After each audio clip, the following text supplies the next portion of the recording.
नमो अर्हन्ताणं नमो सिद्धाणं नमो आयर्याणं नमो अजायाणं नमो लोये सवसाहुणं मंगलम भगवान वीरो मंगलम गौतमो गणी मंगलम कुंद कुंदार्यो जैन धर्मोस्तु मंगलम सर्वमंगलमांगल्यम सर्वकल्याणकारकम प्रधानं सर्वधर्माणां जैनं जयतु शासनं जैनं जयतु शासनं जैनं जयतु शासनम्।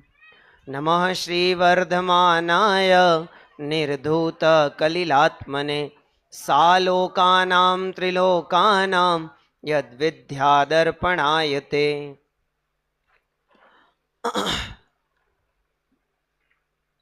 इस पहले यूथ कन्वेंशन के अंतर्गत अनेक विषयों पर आपने यहाँ विद्वानों के द्वारा चर्चाओं को सुना। इन्हीं के बीच में से एक चर्चा मैं आपके सामने रख रहा हूं। सभी भावना शब्द से तो परिचित होंगे ही। अनेक प्रकार की भावनाएं हमारे शास्त्रों में वर्णित की गई हैं, जिनकी संख्या 1 से लगाकर 16 तक होती हैं।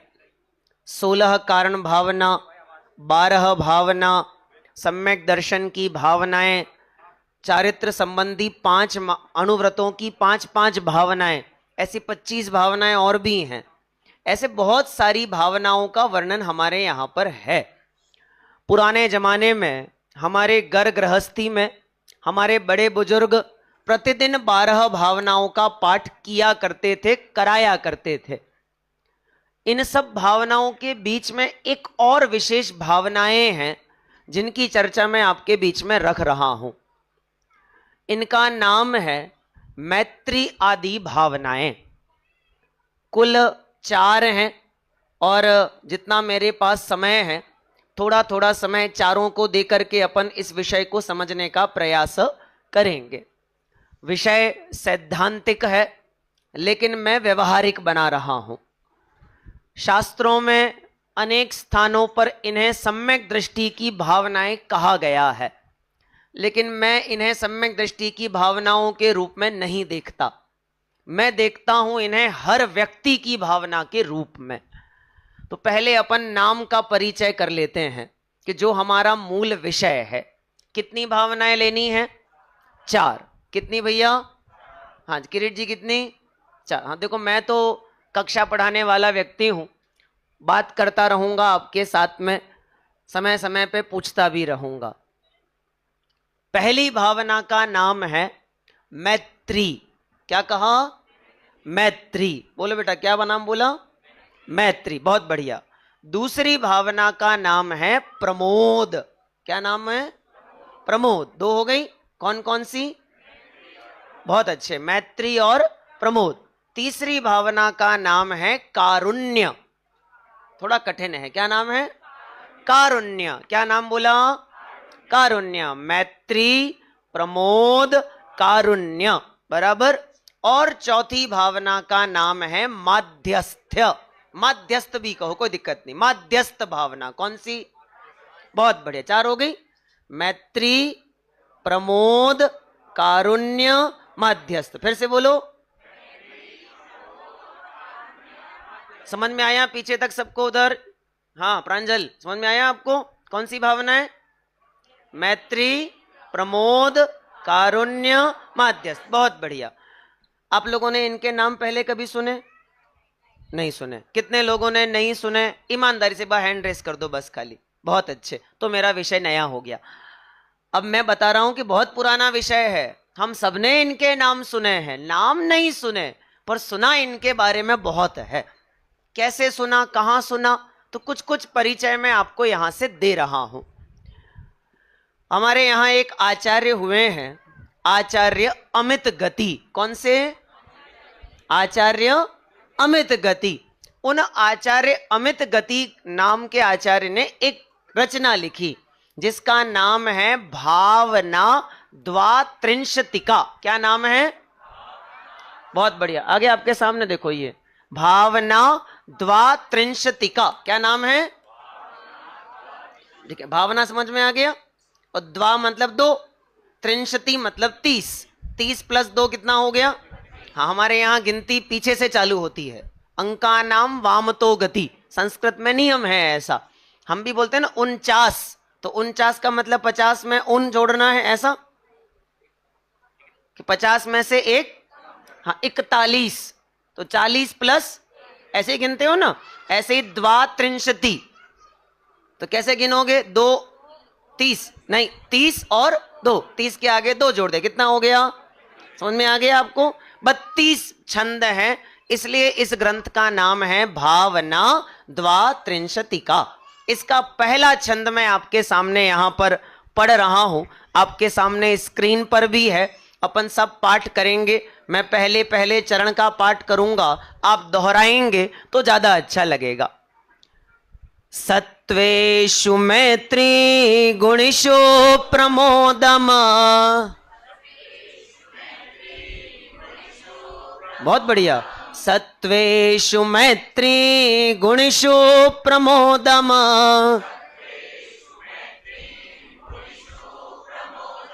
क्लिष्टेषु जीवेषु कृपा परत्वम्।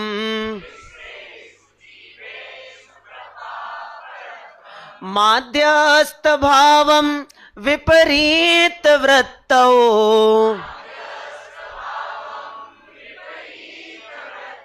सदा ममात्मा विदधातु देव।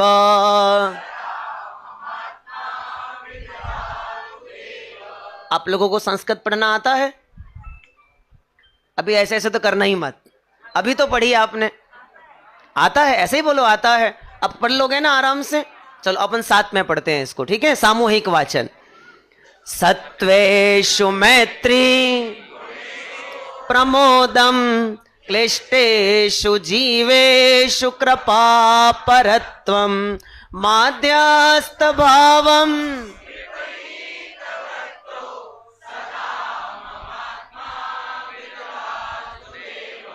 मेरा जितना भी जीवन है शास्त्री होने के बाद में, ये संस्कृत को पढ़ने पढ़ाने में ही निकला है, और आज भी पढ़ा ही रहा हूं, है ना? इसलिए मुझे बहुत आनंद आता है संस्कृत से अर्थ निकालने में। हमारे एक पैटर्न है ना, गाय दूध देती है ना? अरे बोलो, नहीं देती है। गाय का दूध निकालना पड़ता है। अरे फिर से, सही के गलत? देती है दूध, निकालना पड़ता है ना? छंद अर्थ देते हैं ना? अर्थ निकालना पड़ता है। कौन निकाल पाएगा? जिसको आता होगा वो निकाल पाएगा। इसीलिए तो हमारी जरूरत है, वरना हमारी क्या आवश्यकता। फिर से मैं बढ़ा सकता हूं, यहां से बहुत अच्छे से अर्थ बता सकता हूं, लेकिन मैं आपको इसको और सरल करना चाह रहा हूं। मैं आपका परिचय करवाना चाह रहा हूं उन पंक्तियों से जो आपको ज्ञात हैं, और वह इन्हीं पंक्तियों का हिंदी भावानुवाद है। मूल छंद ये है और इसका हिंदी भावानुवाद दूसरा है। हमारे आदरणीय बाबू युगल जी ने उसका अनुवाद किया। इसको हम कहते हैं भावना 32 या सामायिक पाठ अथवा नीरव निर्जर। और उसकी पहली 2 पंक्तियां आ जाएगी आपके सामने, देखो आ गई हैं, पढ़े। प्रेम भाव हो गुणी जनों में, करुणा स्रोत बहे दुखियों पर। हमें लगा था आचार्य तो केवल आत्मा की बातें करते हैं। हमने आचार्य से पूछा how to live our daily routine life, हम अपनी दैनिक जिंदगी कैसे जिएं? तो आचार्य देव ने 4 उपदेश दिए। पहला उपदेश, प्रेम भाव हो सब जी। मैत्री भावना, कौन सी भावना? मैत्री भावना। गुणी जनों में हर्ष प्रभु प्रमोद भावना, कौन सी? जो बाद में आए वो याद रखना, पहले वालों को याद करा दिए मैंने नाम। कौन कौन से? मैत्री और, बहुत बढ़िया, तीसरी करुणा स्रोत बहे दुखियों पर, कौन सी? बहुत अच्छे, कारुण्य भावना, कौन सी? बहुत बढ़िया, अंतिम दुर्जन में मध्यस्थ, कौन सी भावना? बहुत बढ़िया, हो गई 4 भावना। आगे समझ में आपको? अरे आ गई समझ में? शब्द तो आ गए, अब भाव भी समझना है। ये तो आचार्य देव ने हमको उपदेश दिया, अब उसका अर्थ ग्रहण करने की कोशिश करते हैं।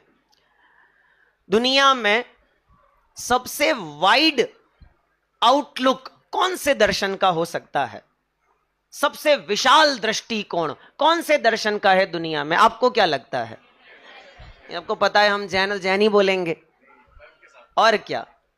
मैं आपको बताऊं, अच्छा आप लोगों ने इंग्लिश तो पढ़ी होगी बचपन में, सबने जेंडर्स पढ़े होंगे, जेंडर्स। मैं आपको फिर से कह दूं, मैं बहुत सामान्य चलना चाह रहा हूं, बहुत सामान्य। जेंडर्स पढ़े होंगे आपने। टाइगर का फेमिनिन क्या होता है? टाइग्रेस। लॉयन का सबको याद है? अच्छा, टाइगर के लिए ही बोलते हैं ना, और लॉयन टाइग्रेस के लिए शी बोलते हैं, ऐसा ही होता है। सारी इंग्लिश बेकार आपकी। टाइगर के लिए भी इंग्लिश में इट है, और टाइग्रेस के लिए भी इंग्लिश में इट है। आ रहा है समझ में आपको? मैं आपको इससे क्या बता रहा हूं वो समझना। पूरी अंग्रेजी सिर्फ इंसान को ही और शी बोलती है, बाकी दुनिया के सारे प्राणी उनके लिए क्या है? इट। अब कहने को तो हम कह रहे हैं मस्कुलिन, फेमिनिन, लेकिन उनके लिए वो न्यूट्रल है। इट इट इट, सबके लिए इट है ही नहीं कुछ इसके अलावा। ही कौन है? इंसान। शी कौन है? इंसान। तो कहानियों में तो कहते हैं ही वॉज वेरी हंग्री। कौन? माउस। वहां तो था हंग्री, वो ही, वहां वो इंसानों की तरह व्यवहार कर रहा था, इसलिए हमने उसे क्या कह दिया? ही। बाकी तो माउस क्या है? इट। समझना, पूरी अंग्रेजी सिर्फ इंसानों को ही वेटेज देती है। अंग्रेजी का मतलब है दुनिया की सारी भाषाएं, सारी भाषाएं। केवल हमारा एक जैन दर्शन है जिसने अपने एंगल को इतना बड़ा बनाया, उसने कहा दुनिया का हर प्राणी, चाहे वह 1 इंद्रिय हो, 2 हो, 3 हो, दिखाई देता हो, नहीं दिखाई देता हो, वे सब हमारे मित्र होने चाहिए। क्या होने चाहिए? मित्र होने चाहिए। इतनी बड़ी भावना का नाम है मैत्री भावना। यानी हम पानी छान के पी रहे हैं ना, तो कौन सी भावना चल रही है? मैत्री भावना। क्यों? क्योंकि उसकी रक्षा जो हम कर रहे हैं, क्यों कर रहे हैं? क्योंकि उसके प्रति मेरा कौन सा भाव है? मैत्री भाव। अच्छा, आप लोगों ने कभी ऐसा सोचा, रास्ते में चलते चलते बीच में कोई पत्थर रखा था और आपने वो पत्थर उठा के साइड में रख दिया, क्यों? आपको लग रहा था इसके लिए? किसके लिए? तो किसी और कौन? कोई भी का मतलब इंसान। कौन कोई भी का मतलब? कोई भी। ये जो अंदर से भाव आया ना, इस भाव का नाम है मैत्री भाव। बाय बॉर्न है हमारे अंदर, पैदाइशी है।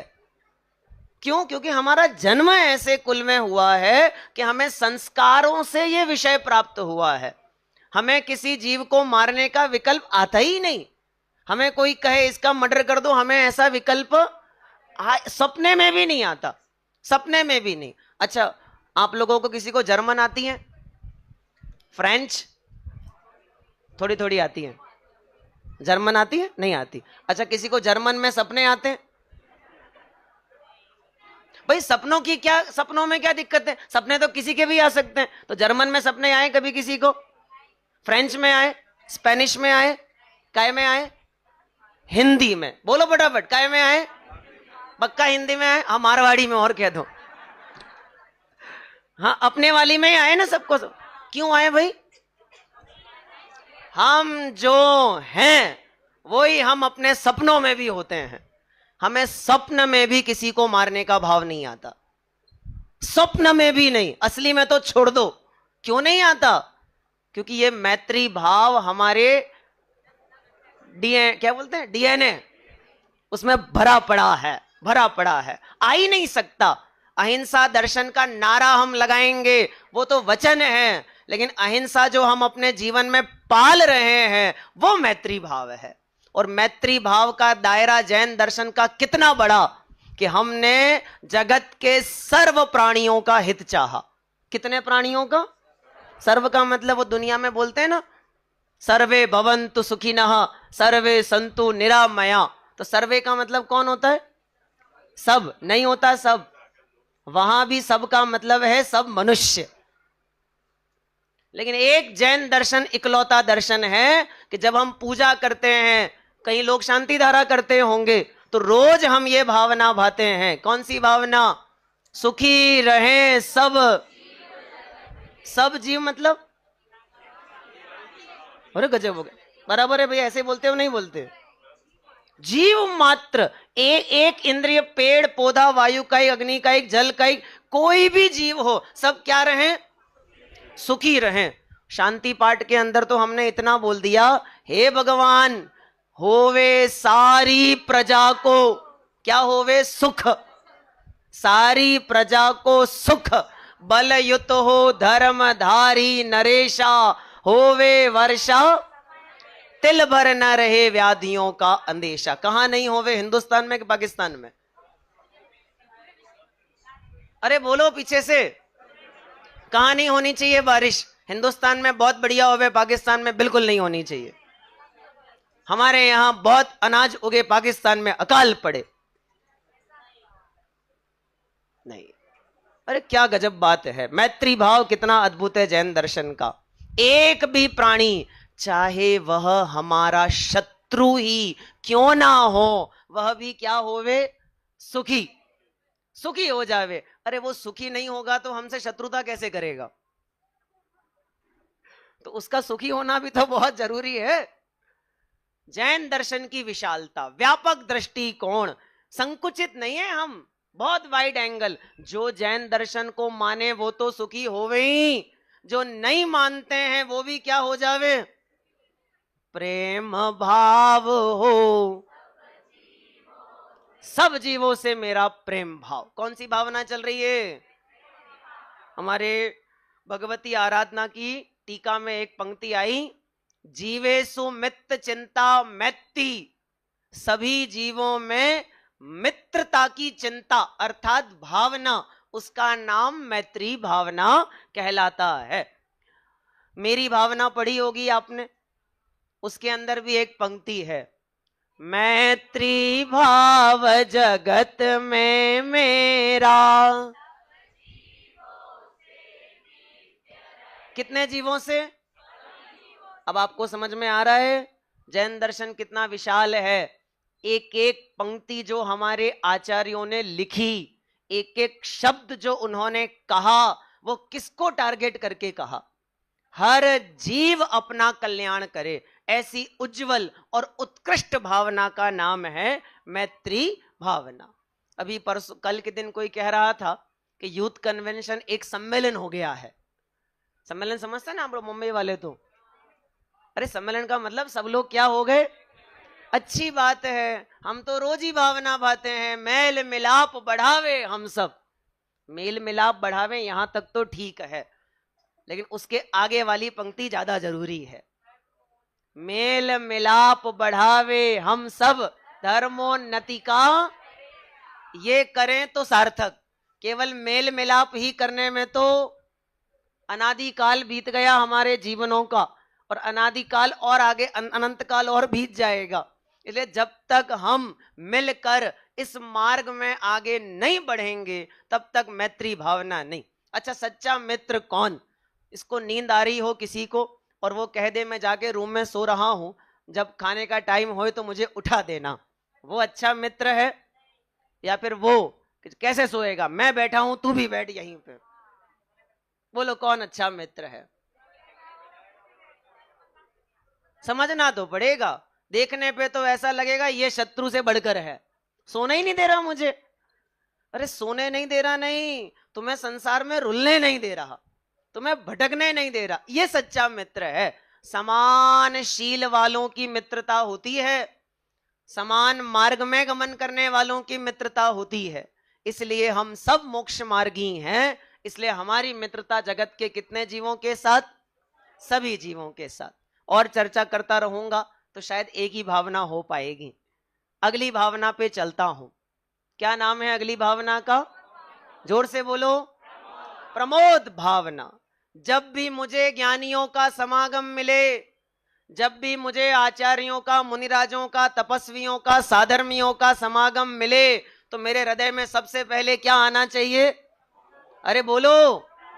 प्रमोद कि चिंता कि कितने दिन रुकेंगे। क्या आना चाहिए?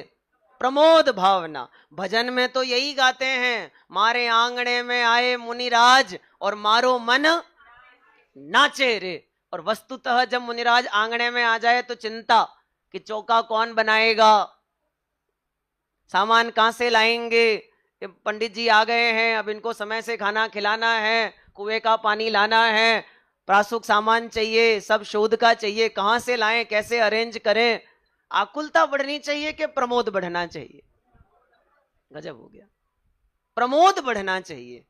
उस शेर को जो कल वाली कहानी में था ना, एक याद करना, याद करना, वो शेर सामने हिरण मरा पड़ा है और इधर मुनिराज का उपदेश हो रहा था। उस शेर ने मुनिराज के उपदेश का मार्ग चुना और चुन करके उसके आंखों से आंसू बहने लगे। काहे के लिए? बहुत भूख लग रही थी इसके लिए। हैं महेंद्र जी? आप तो थे नहीं कल, आपको नहीं पता होगा कौन सा वाला शेर चल रहा है यहां पे। हैं? बोलो भाई, क्यों क्यों आंसू बह रहे हैं उसकी आंखों से? इसको मैं कह रहा हूं प्रमोद भाव। आंसू तो प्रमोद में बह रहे हैं। उसे लग रहा था अगर ये मुनिराज मुझे उपदेश देने नहीं आते तो मैं आज भी वही काम कर रहा होता जो अब तक पूरे जीवन भर किया। और आज मुझे सच्ची बात कान पड़ी है, आज मेरे आंखों से क्या निकल पड़े हैं? आंसू। क्या हो गया? अरे बोलो फटाफट। प्रमोद भावना। साधर्मियों को देखकर क्या आना चाहिए? प्रमोद भाव। गुणी जनों को देखकर क्या आना चाहिए? क्यों आना चाहिए? क्योंकि उनके जो गुण हैं, कौन कौन से? भगवती आराधना में वर्णित किए। नम्रता, वैराग्य, निर्भयता, निरभिमानता, निर्दोषता, निर्मोहीपना, निष्प्रहीपना, ये जो साधु वृंदों के गुण हैं, इन गुणों को देखकर मुझे प्रमोद आए बिना नहीं रहता ही नहीं।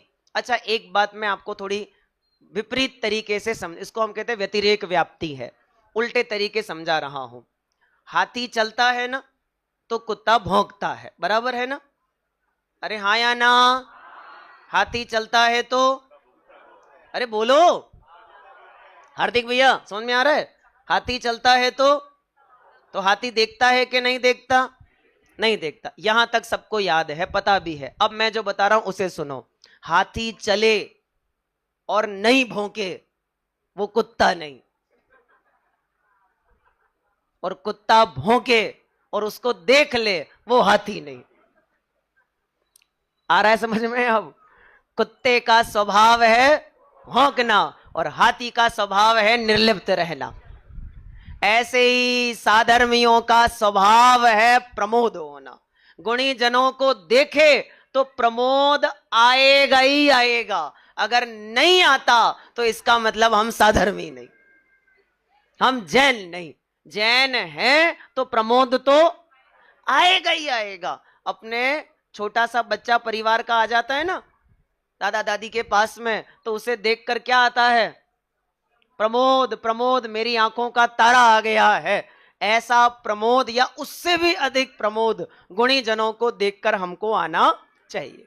इसी बात को मेरी भावना के अंदर भी कहा, गुणी जनों को मेरे हर्ष उमड़ आवे, बने जहां तक उनकी करके यह मन सुख पावे। उनकी सेवा करके मन को क्या मिलता है? सुख मिलता है। इसका नाम कौन सी भावना? प्रमोद भाव। दो भावनाएं हो गई, कौन कौन सी? बहुत बढ़िया। अब तीसरी पे चलता हूं। तीसरी का नाम है, बहुत बढ़िया, वैसे तो करुणा का भाव अच्छा नहीं होता, लेकिन मैं चर्चा हमारी कर रहा हूं सामान्य, तो इसलिए हमारी अपेक्षा विचार करें तो करुणा का भाव आता है। किसे आता है? जिसका हृदय दया से भीगा हुआ हो, उसको करुणा का भाव आए बिना कभी रहता नहीं। आपने पुराणों में कथाएं सुनी होगी, जीवनधर स्वामी की। एक मरणासन्न बैल को नमोकार मंत्र सुना रहे हैं, कोई मरणासन्न नाग नागिन को नमोकार मंत्र सुना रहे हैं, कोई मरणासन्न कुत्ते को नमोकार मंत्र सुना रहे हैं। क्यों सुना रहे हैं? पढ़ी हैं आपने कथाएं? नहीं पढ़ी? पढ़ी हैं। क्यों सुना रहे? हृदय में क्या भरी पड़ी है? करुणा भरी पड़ी है। तो अपने से नीची अवस्था में जो जीव मौजूद है, पाप का उदय भोग रहे हैं, असाता का वेदन कर रहे हैं, उन जीवों को देखकर हृदय में क्या आती है? करुणा का भाव आता है। करुणा, करुणा का भाव। कैसे भाव आते हैं? दीन दुखी जीवों पर मेरे बहे मेरे हृदय से करुणा स्रोत। आचार्यों ने लिखा, दीनानुग्रह भावः कारुण्यम। दीनों के प्रति अनुग्रह का भाव कारुण्य भाव कहलाता है। दीन नाम जो अपने से लोअर कंडीशन में है, हमारे पास बढ़िया पुण्य का उदय है, शरीर बढ़िया अनुकूल चल रहा है, व्यापार की कोई प्रतिकूलता नहीं है। अभी 3 दिन दुकान, वैसे दुकान बंद करके नहीं बैठे हो, पर मुझे ये भी मुझे पता है, बैठे हो दुकान बंद करके? कितने लोगों की दुकान बंद है? देखो, ईमानदारी से 5-6 लोग दिख रहे हैं, बस ईमानदार है। दुकान वस्तुतः तो इनकी बंद है, इनकी तो बराबर चालू है यहां पर भी। अब फिर समझो, हम कोई ऐसी परिस्थिति में नहीं है कि 3 दिन अगर हमारी दुकान बंद रह जाए तो हम भूखे मर जाएंगे। अब कोरोना के बाद तो ये बात सबको समझ में आई गई कि 3 दिन क्या, हाँ 30 दिन या 60 दिन या 90 दिन भी दुकान बंद रह जाए तो भी हमारे भूखे पड़ने की नौबत तो नहीं आएगी। ऐसी परिस्थिति है, भले ही हम अपने को कैसा भी बताएं, मतलब हम समर्थ हैं, लेकिन कई ऐसे जीव भी तो हैं कि जिनको हमारे समान उदय नहीं है, हमारे समान शरीर नहीं है, हमारे समान व्यापार नहीं है। भले ही वे साधर्मी हो, विधर्मी हो, भले ही वे हमारी गति में हो, अन्य गति में हो, लेकिन उन जीवों को देखकर क्या आना चाहिए? करुणा का भाव। अब करुणा के भाव में हमारी भूमिका में हम उनके सत्कार के लिए, उनके सम्मान के लिए यथा योग्य प्रयत्न करें। कोई साधर्मी है, उसको आवश्यकता है तो धनादि देवें। स्तुतिकरण अंग में इसकी बहुत चर्चा है, पंडित जी ने करी, सदासुखदास जी ने रत्नकर्ण शावकाचार्य में बहुत। बोले क्या क्या करना चाहिए हमको? हमारे अगर ध्यान न देने से एक साधर्मी जन मंदिर आना बंद कर देता है क्योंकि उसको व्यापार की प्रतिकूलता है, तो उसके सर्व पापों के भागीदारी हम बने हैं। हमारे सहयोग ना करने से कोई विधर्मी बन जाता है तो उसके पाप के भागीदारी भी हम बने हैं। हमारी जिम्मेदारी है, हमारा दायित्व है कि हम सब मिल करके उसका सहयोग करें। एक करुणा का भाव सबके हृदय में आना चाहिए। कौन सी भावना? बहुत बढ़िया। अब मेरा मेन विषय, इसका नाम है माध्यस्थ भावना। बराबर। अब कुछ प्रश्न पूछ रहा हूं, सावधानी से उत्तर देना। अच्छा, आप में से कितनी बहुएं हैं?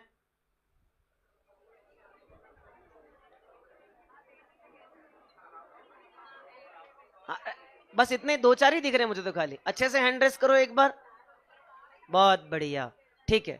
आप लोग नहीं देखना इधर, अभी पुरुष वर्ग उधर नहीं देखना, इधर ही देखना मेरी तरफ में। कठिन प्रश्न है। आप में से कितनों की सास बहुत अच्छी है?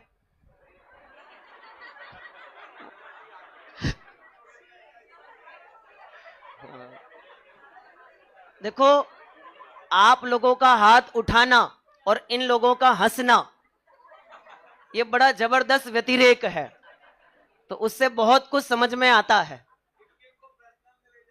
वो तो बहुत मुश्किल है। अभी घबराओ नहीं, नंबर आपका भी है। आप में से कितने शादीशुदा हैं? हाँ, अभी पूछ रहे इधर से, ये लोग पूछ रहे हैं आप में से कितने खुश हैं, ऐसे पूछ रहे हैं। ये भी बोलो, व्यक्तिगत पूछो। सुनो सुनो सुनो, जो कुछ मिला है सो कर्म के उदय से मिला है, लेकिन समस्या उदय से मिले की नहीं है, समस्या अनुकूल मिलने से है, प्रतिकूल मिलने से है। मिलना हमारे हाथ में नहीं है, लेकिन उस मिले हुए में अनुकूल और प्रतिकूल भाव करना ये तो हमारे हाथ में है ना। हमें दुख पत्नी नहीं दे रही है, सास नहीं दे रही है, बहू नहीं दे रही है, हमें दुख दे रही है उसके प्रति किया गया अनुकूल और प्रतिकूल रूप भाव, वो हमें दुख का कारण बनता है। मैं नहीं जान रहा आप में से कितनों की सास बहुत बेकार है, अच्छी है, बुरी है, खाली एक जानकारी के लिए, लगती सबको ही है। अगर कॉल रिकॉर्डिंग चेक करवाओ अभी, तो पीहर में की गई 45 में से 44.30 मिनट की बात वही होती है। भाई मेरी भी शादी हुई है, इतना तो मुझे भी पता है। मैं बहुत स्पष्ट बात आपसे कह रहा हूं, संयोग हमारे अधीन नहीं चलेंगे, वो तो कर्माधीन है, लेकिन उन संयोगों में हम कैसे रहेंगे ये तो हमारे अधीन है ना। तो फिर क्या करें? तो माध्यस्थ भावना।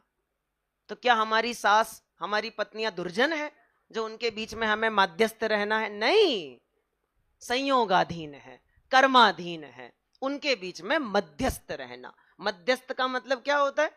मध्य, सेंटर, स्थ, ठहरा हुआ, बीच में ठहरा हुआ, और उसके आगे थ्य लगा है, और तो माध्यस्थ्य, बीच में ठहरने की भावना।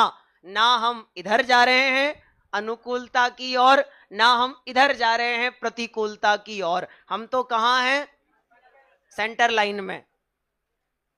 ना हम उसे अनुकूल अनुभव करते हैं, ना हम प्रतिकूल अनुभव करते हैं, हम तो जैसे हैं उसे वैसा अनुभव करते हैं।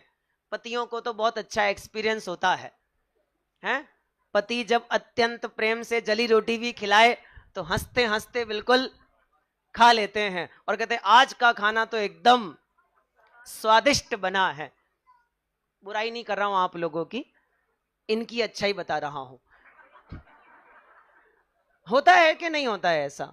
अनेक बार हमारे अनुकूल परिणमन नहीं होता, हम चाहते हैं वैसा नहीं होता, तो भी हम अपने में अपने आप को समझाते हैं अरे भाई ये परिणमन मेरे अधीन थोड़ी है। लेकिन सबसे पहला जो काम हम करते हैं वह होता है कोसना, कभी संयोगों को, कभी परिवारजनों को, कभी कर्म के उदय को, कभी काल को, और न जाने और किस किस को। कभी अपने माँ बाप को कोसते, तुमने हमारी शादी कैसे घर में करवा दी, ऐसा कोसते हैं। बहुत प्रकार की बातें हो सकती हैं, लेकिन मैं आपको हमारे पुराणों में से 2 दृष्टांत आपके बीच में रखना चाह रहा हूं, और दृष्टांतों में से वही पकड़ना जो मैं आपको पकड़ा रहा हूं। हमारे पुराने मंदिरों में, अगर आपने अपने पुराने पुराने मंदिर देखे हो जो ऐसी लाइट वाले नहीं थे, सामान्य दीवारों वाले थे, उन दीवारों पर कोई भाग खाली नहीं था जहां कोई ना कोई चित्र नहीं बना था। याद आ रहे हैं आपको सब मंदिर? अपने पुराने गांवों के मंदिर आज भी जाके देखें आप, रिनोवेशन से पहले कोई कोना खाली नहीं था। किसी कोने में सीता की अग्नि परीक्षा, किसी कोने में 5 पांडवों पे उपसर्ग, किसी कोने में गज कुमार का उपसर्ग, कि सुकुमाल, सुकौशल, अनेकों जीवों के चित्र क्यों क्यों बताए जा रहे थे? हमें तो मंदिर में भगवान देखने आना था ना, जिन मंदिर दर्शन करने आना था। तो मंदिरों में ये सारे चित्र काहे के लिए लगा रहे हैं? क्या वो भगवान हैं? नहीं, तो फिर देखना क्यों, बनाए क्यों? सुनो सुनो सुनो, जब हम सीता की अग्नि परीक्षा का चित्र देखें तो हम सीता को याद करें कि जब सीता गर्भवती अवस्था में थी तो रामचंद्र ने लोकापवाद के भय से उन्हें जंगल में छुड़वा दिया था तीर्थ यात्रा के बहाने से, और कृतांत वक्त्र सेनापति उन्हें छोड़ने गया था। याद आ रहा है सबको? मंदिरों में बने चित्र याद करिए आप। और वो रथ पे बैठा सेनापति रो रहा है और सीता पूछती है क्यों रोते हो? तो कृतांत वक्त्र सेनापति कहता है कि हे माता, तुम्हें तो वन में छोड़ने का आदेश मिला है, राजाज्ञा। तो क्या कहा होगा सीता ने? हैं? कोई बात नहीं, मेरे पास है जनकपुरी, चली जाऊंगी वहां पे, इनके घर का ही थोड़ी खाया है मैंने, है मेरे माँ बाप, रहूंगी वहां पे आराम से। ऐसे ही कहा था ना। आजकल की, मैं देखो बहुत बुरा बोल रहा हूं लेकिन आप इसको पचा लेना, ऑब्जर्व कर लेना। आजकल की लड़के लड़के पता क्या बोलते हैं? ठेका थोड़ी लिया है तुम्हारा ही, कोई और मिल जाएगा मुझे,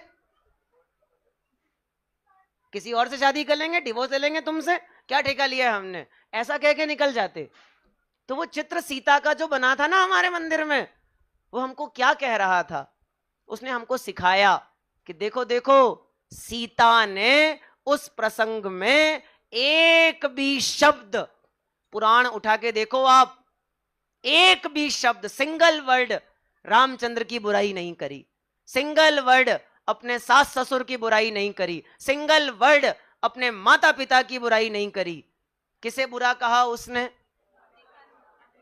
विगत भव में जो बांधे कर्म वही फल देंगे इस भव में, किया होगा कोई अपराध भयंकर मैंने गत। क्या मतलब? रामचंद्र निर्दोष, माता पिता निर्दोष, दोषी कौन? मैं।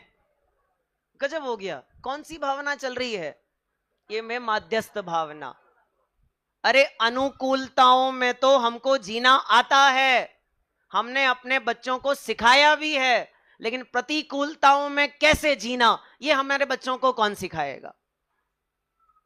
नंबर 1 आ जाओ जब क्लास में तो मिठाई बांटना हमने उन्हें सिखाया, लेकिन जब कंपटीशन एग्जाम में फेल हो जाओ ना तो आत्महत्या मत करना, ये किसने सिखाया उनको? कब सिखाया आपने ऐसा उन्हें? सिखाया कभी? क्यों नहीं सिखाया? और परिणाम हमारे सामने है, हमारे सामने है परिणाम। आए दिन अखबारों में जो घटनाएं हम देखते हैं ना, ये उसी का परिणाम है कि हम अनुकूलता में खुशी मनाना तो सिखाते हैं, धूम लगाड़े, व्हाट्सएप स्टेटस, लेकिन प्रतिकूलताओं में, पाप का उदय जब प्रतिकूल आएगा तब। सीता को वो शिक्षा उनके माता पिता ने दी थी, इसलिए उस परिस्थिति में भी सीता ने एक शब्द किसी के प्रति अनिष्टकारी नहीं कहा। और याद करूं, एक और प्रसिद्ध कहानी है, अंजना, सती अंजना। ध्यान में आ रहा है सबको कौन अंजना? हनुमान की माता। कितने वर्षों तक पति का वियोग सहा? 22 साल तक उनके पति ने उनकी तरफ नजर उठा करके भी नहीं देखा। कितने साल? यहां तो 22 मिनट कर ले पति ऐसा।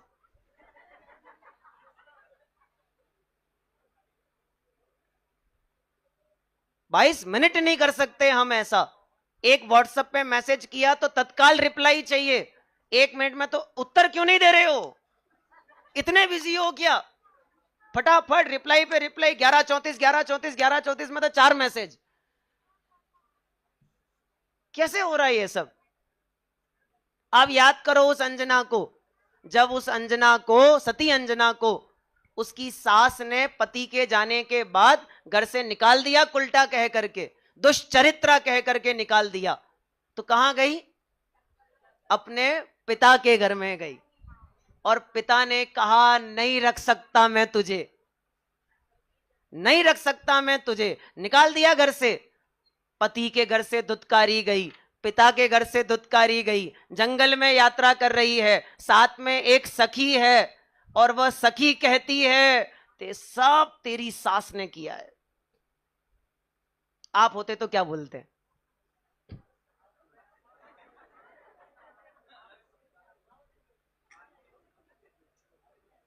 क्या बोलते आप होते तो? ऐसे ही बोलते ना, हाँ हाँ हाँ सही बात है। अंजना ने कहा चुप, मेरी सास ने कुछ नहीं किया, जो कुछ मिला है सो मेरे कर्म के उदय के कारण से मिला है किसी में इतना दम? हमारी सतियों में इतना दम है, सीना ठोक के वो कहती हैं कोई किसी का बुरा नहीं कर सकता, कोई किसी का अहित नहीं कर सकता। किसके दम पे?